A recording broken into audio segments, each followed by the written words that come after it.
Welcome to the Theatre European Alternatives, Sturm und Drang. I am Zeynep Nutku. I'm an actress from Turkey, and I will be moderating this meeting today. So today we will be hosting a theatre group from Mozarteum University from Austria.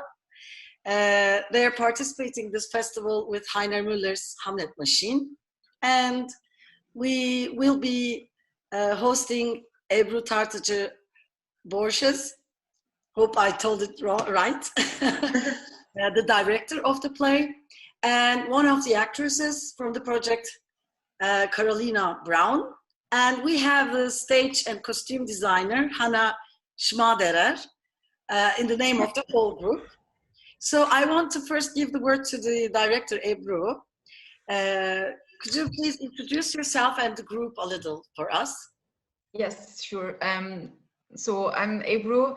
I also come from Turkey, actually, and I'm studying directing right now in Austria. So I'm actually about to finish it in the same grade with Laura, with another actor of our team, Kuhr.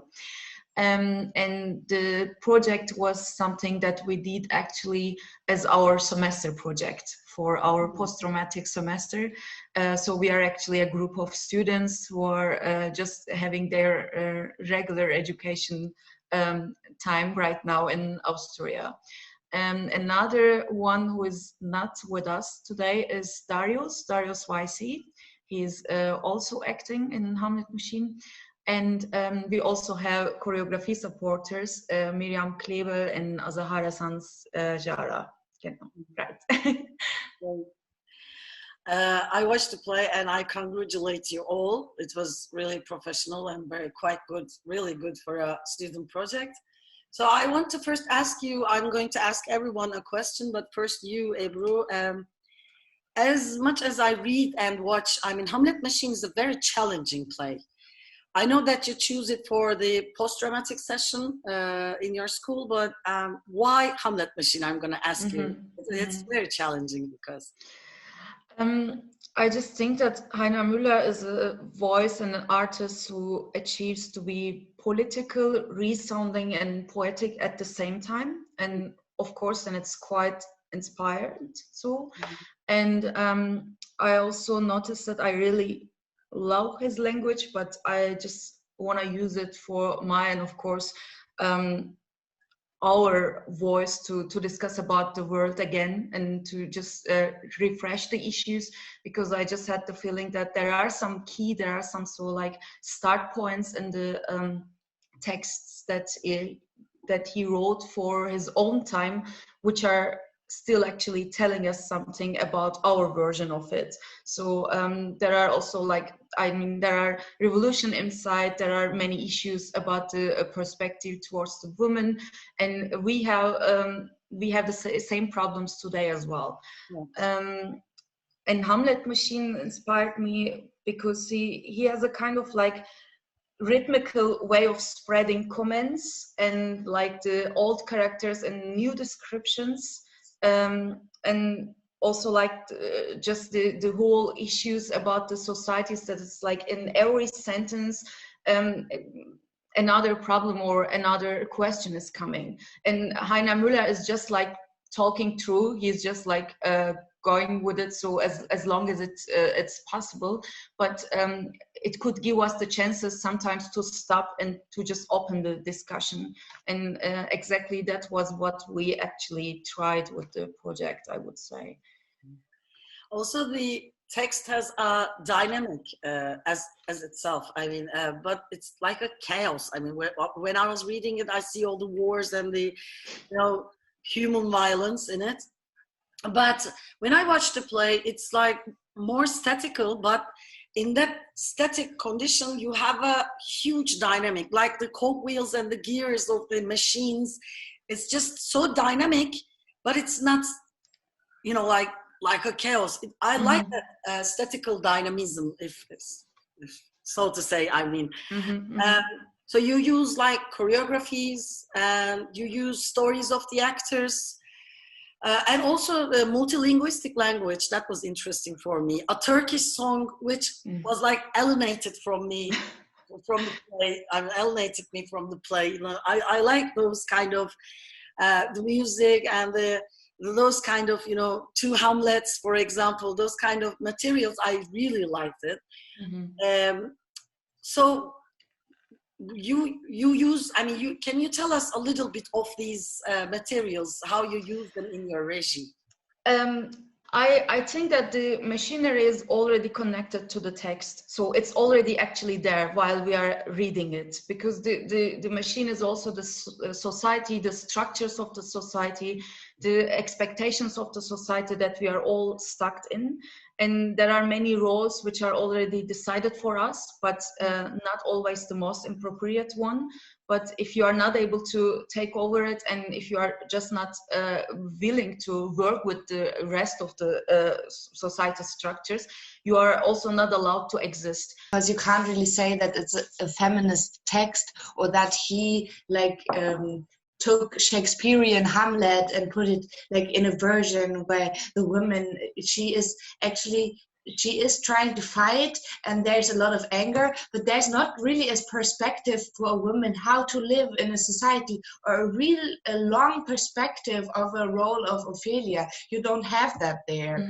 And to actually notice that, and then of course, for example, take those songs and stuff like that, and also to reinvent this narrative of this lonely wolf with making two actresses play it, and also learning something about masculinity for myself, like what is toxic masculinity and how does it also affect me and my environment, and this lonely wolf narrative, where do I know that from? And that was quite interesting just to exactly.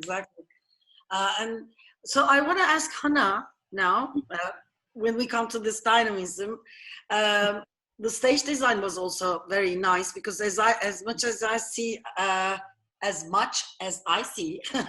you don't use much scenery in the stage, and the stage is pure, and you are using the, you know, the light bridge and stuff. You're using the materials of the stage. For example, I like the skirt of Ophelia. The skirt, okay, the same, but it's so dynamic when he's moving. Skirt is so nice. I like the material. So can you just a little bit about this? Yeah. So when we first read the text, I noticed, okay, the text is really abstract. I can't really put it into a time or a space. So let's just not do it. Let's make an abstract room for abstract text. And of course, like the point of machinery was always in Ebru's in my head. And I was like, okay, there are like two challenges we have right now. The first one was Corona, that we had a lot of challenges, like, are we going to be able to have 3 actors on a stage at the same time? Do we have to make like little spaces for them so they can be on stage together? And also, which is really important to me, is sustainability. So I really tried to incorporate materials that I already had. Like, for example, like the lights, I built them for another piece which couldn't premiere because of Corona. So I was like, okay, fuck it, we just take that again. And and we just wanted like this really cold and metallic atmosphere, and also like spread the actors as much as we can throughout the stage. That's why we use the bridge, so we can have like 4.5 meters of distance between the actors, so they can all be on stage. And with especially the dress of Ophelia, which I love dearly as well, I found it 2 years ago, and I saw it and I was like, it looks like an armor. And because of the ruffling here and everything, I was like, yeah, that's such a strong woman's dress. I'm gonna find a role for this dress, and it's gonna match. And then I was with Darios, I was trying out a lot, because it's always important that the actors can feel comfortable in their costumes, otherwise it's difficult. And so we tried out, and he put on this dress, and he ran across the room and he flipped his skirt and he was just so happy. And I was like, okay, that's it. I'm going to take this. And also, a question. This is a personal question, I guess, because I mean, this is my thought. I mean, when I was watching it, I thought like, oh my God, for the classical text, the author give us a little subtext with the, normal text. But in this Hamlet machine, all of these stream of mind, the character's mind is all in the book, all in the play. So how was it? So you don't have any subtext because the subtext is, on the air. You can see everything. You can all the subconsciousness, the consciousness of the character. So how was it for you to work on a classical character, Hamlet, as a woman, and also in a text that is given in a very interesting way and psychological status? Mm-hmm. I never really thought about it that way, that you could actually, you couldn't hide because you were talking about what the role was thinking all the time. So you had no ability to hide anything because you're just talking about it. And the stream of his thoughts are really interesting to follow as an actress, and to go from this direction to this and this, and like it's a lot. And first of all, you have to put that in order to actually be able to participate in it and play, so that you have certain things where okay, I'm going to be at that position and I'm going to be this person, so that you just keep that in mind for yourself. So you actually, you think about a meaning for Hamlet yourself, about the text, and then you try to act on that and try to go through this whole playground that Hanna created, and actually explore the world of this Hamlet character. So we're coming to the end, slow by slow. You have already told us a lot, Ebru, but is there anything you want to add about post-dramatic texts, to working with post-dramatic text or directing a post-dramatic text? And also, afterwards, I can take one more sentence from you all before we finish. I mean, that was the first time for me that I worked with a post-dramatic text. Maybe that's why I could say something, not because I could be an expert about it, because I really don't know it very well yet.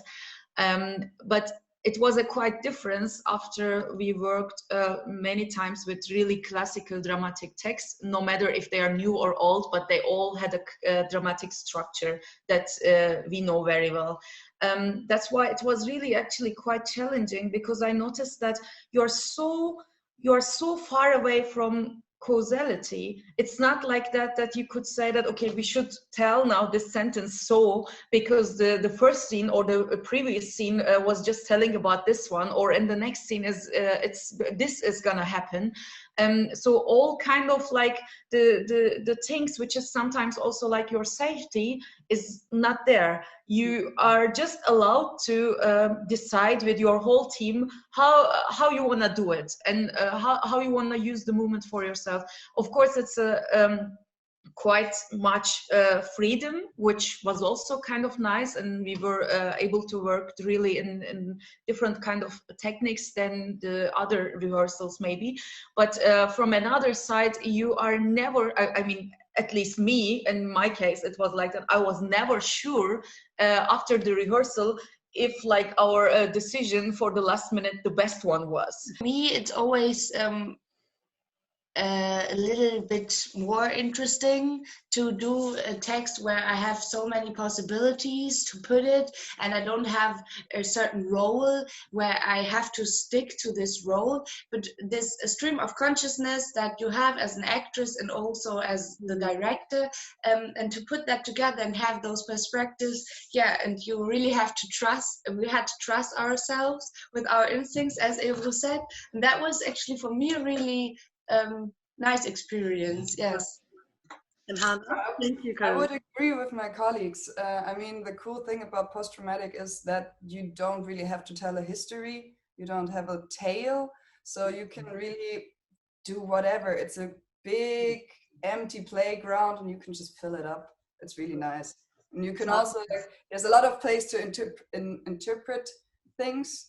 And I think we did it really, really well. I'm really proud of my team there. And yeah, I would do it anytime again. Great. So these are the three different perspectives from a director, from an actor, and from a stage designer that we see about the post-traumatic. So I really want to thank you all for joining us. And I would like to thank the festival committee, the groups, all of the theater groups, all of the groups that are participating, and those who contributed for this festival. I thank them all. I thank our audience, and I invite our audience to watch Hamlet Machine because I really liked it. I again congratulate you all. The festival is starting at the 7th of September, so we are waiting our audience to watch all the very good plays. And thank you very much.